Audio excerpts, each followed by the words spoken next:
सदाशिवसमारम्भां शङ्कराचार्यमध्यमाम् अस्मदाचार्यपर्यन्तां वन्दे गुरुपरम्पराम् ॐ Namaste. We are currently discussing Sadhana Chatushtaya Sampatti, the fourfold qualifications for spiritual progress. In that, we saw what Viveka and Vairagya are. And now, we are currently looking at Shamadi Shatka Sampatti, that is, the sixfold mental disciplines. We saw that Viveka is the discrimination between real and unreal, and Vairagya is a detachment from worldly pleasures and turning the mind inwards.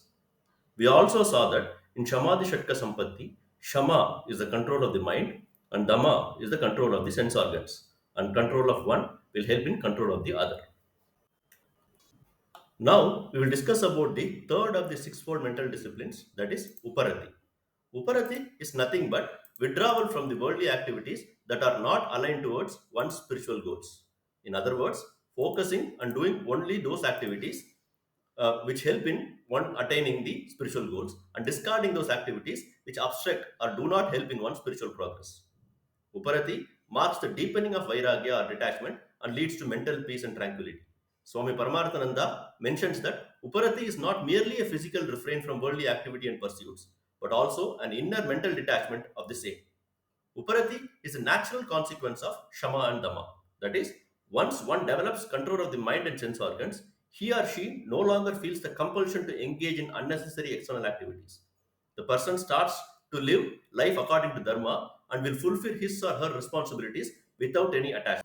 This also makes him or her content and will enable him or her to focus inwards rather than seeking happiness outside, which leads to mental peace. Now we will discuss about Titiksha, the fourth of the sixfold mental disciplines. Titiksha means patience or forbearance.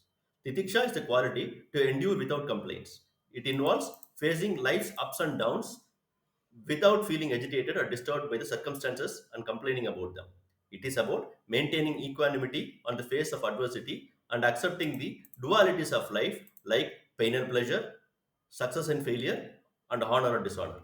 Developing titiksha will make one's mentally stronger and more resilient to the challenges of life and nurtures patience and endurance, which are essential qualities of spiritual progress. Shankara defines titiksha in Viveka Chudamani verse 24. That goes like Sahanam Sarva Dukkhanam Apratikara Purvakam Chinta Vilabarahitam Sahitiksha Nigatyate. Titiksha is the endurance of all difficulties without retaliation or resistance and without any anxiety or complaint. Krishna mentions the same in Bhagavad Gita, chapter 2, verse 14. Matra sparshastu kaunteya shitoshna sukha dukkadaha agamapayino nitya tantitikshastva bharata, which means the contact between the senses and the sense objects gives rise to fleeting perceptions of happiness and distress. These are non-permanent and come and go like the winter and summer seasons. One must learn to tolerate them without being disturbed. So, to conclude, the hallmark of Titiksha is non reaction to external provocations. That is, one does not react to external circumstances but responds calmly to them. Next week, we will discuss further about the Sadhana Chatushtaya Sampatti. Hari Om.